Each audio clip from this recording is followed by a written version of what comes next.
Welcome to a new study series in the adult ministry of education at Grace United Methodist Church in Winfield, Kansas.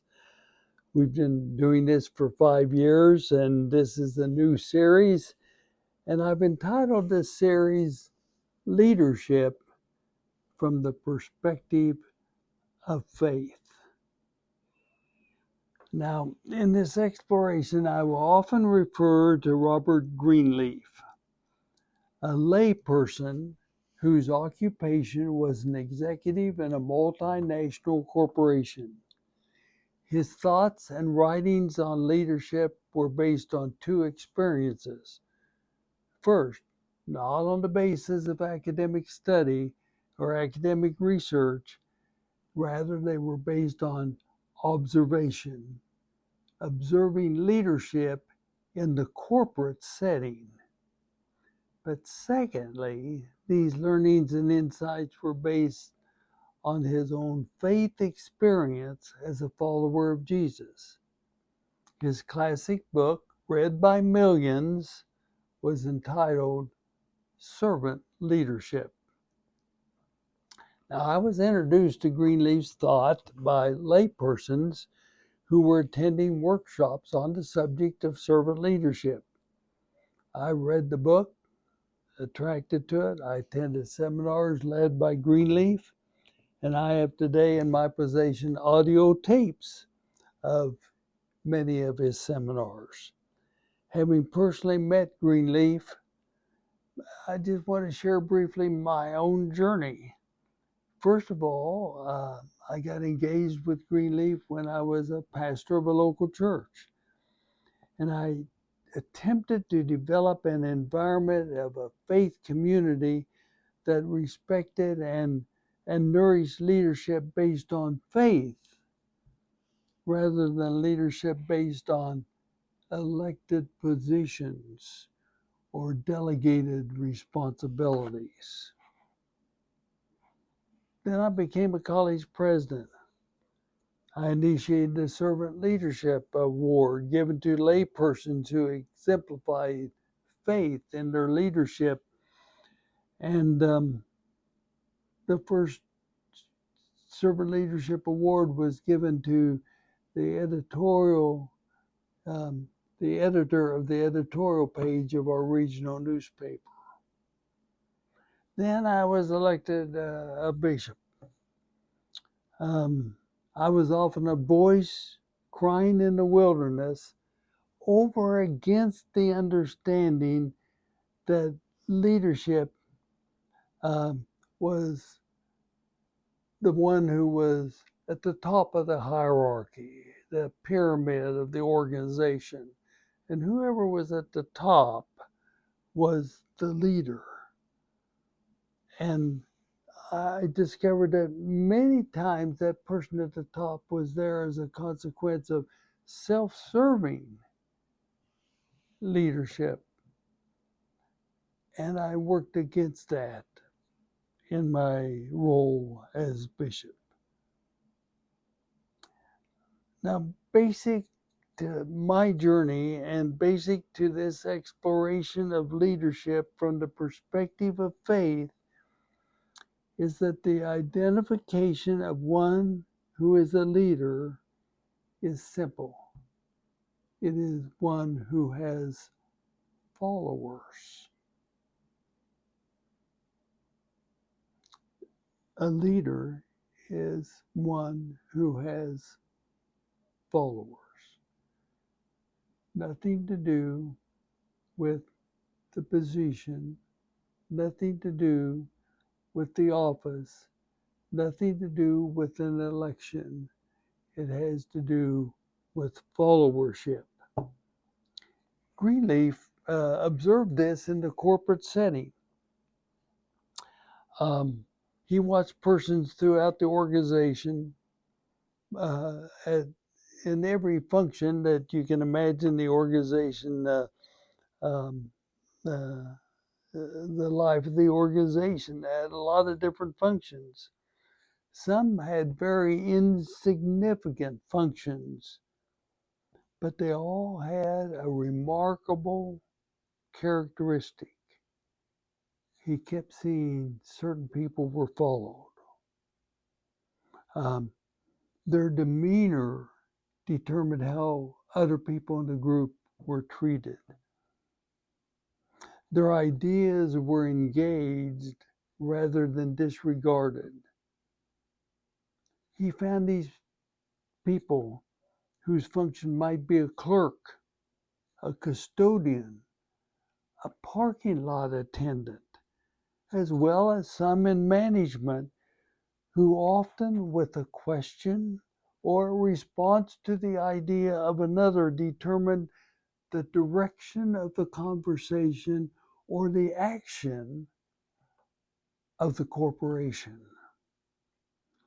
Now, this was the basic foundation of Greenleaf's thought.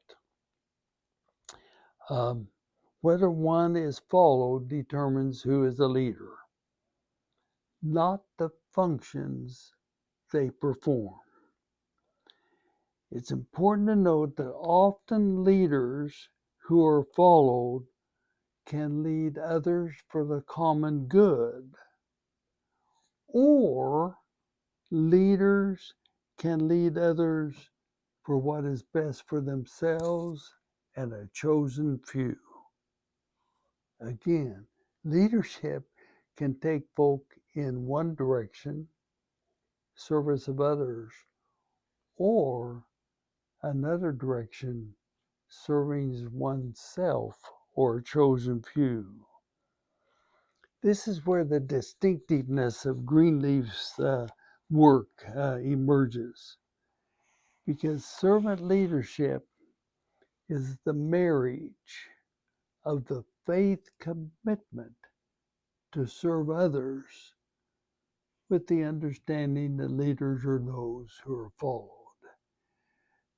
This marriage of faith with being followed is why we must begin this series with a careful look at Jesus. Now, Jesus had no elective office. He had no religious authority over others.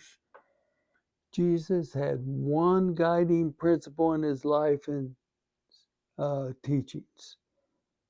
In every situation, he chose to serve others. Period.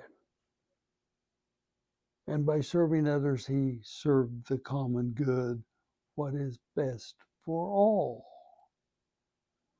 You see, leadership from the perspective of faith is the marriage of being a servant and being followed. One can be followed as a leader without any commitment to servanthood or the common good. However, one can also be a leader committed to the common good by serving all. You see, as followers of Jesus, remember the word followership. We're not called to believe certain doctrines. We're not called to be obedient to certain rules and regulations. As followers of Jesus, we're called to follow, be disciples. That's what discipleship is. Followers of the one who revealed the marriage of servanthood and faith, and had a cadre of followers who in every situation chose to serve the common good. That's Jesus. Recently, one of you gave me a quote from a pastor by the name of Benjamin Kramer. I do not know the person at all, but I know his thought that one of you gave me. Quote, one lesson that we as Christians have not learned in the past 2,000 plus years is that Jesus had no control over the Roman Empire, and he still changed the entire political world. We keep trying to change the world the way the Roman Empire did, instead of the way that Jesus did. End of quote. Jesus changed the world by being a servant. You see, he had no gavel, meeting called to order. He had no office. The door could be opened or shut. He didn't have an office. He had no desk. He had no executive chair. He had no crown. He had no podium. You see, he was never elected to anything. He was just followed. In my 50-year journey with trying to understand leadership from the perspective of faith, I have favored people from whom I have witnessed servant leadership. One of these persons, never a lay leader, but whether or not it was pulling weeds out of the church flower garden or going to the home of a teenager who started a fire which burned the church from wall to wall. Pulling weeds or going to the home of that teenager, others followed him. The congregation many years later received a secular award for community service, the first faith community to ever receive the award. And it's my opinion, it was because of this person whose commitment was simply to follow Jesus, to serve, choose to serve. That leadership created a faith community of servants. And at the same time, he was the lead engineer in developing an offensive avionics system for a new aircraft. You see, in summary, leadership is best identified by those who are followed. But from the perspective of faith, it is best identified as leaders who serve the common good. What is best for all, not what is best for oneself or a chosen few. That's our beginning.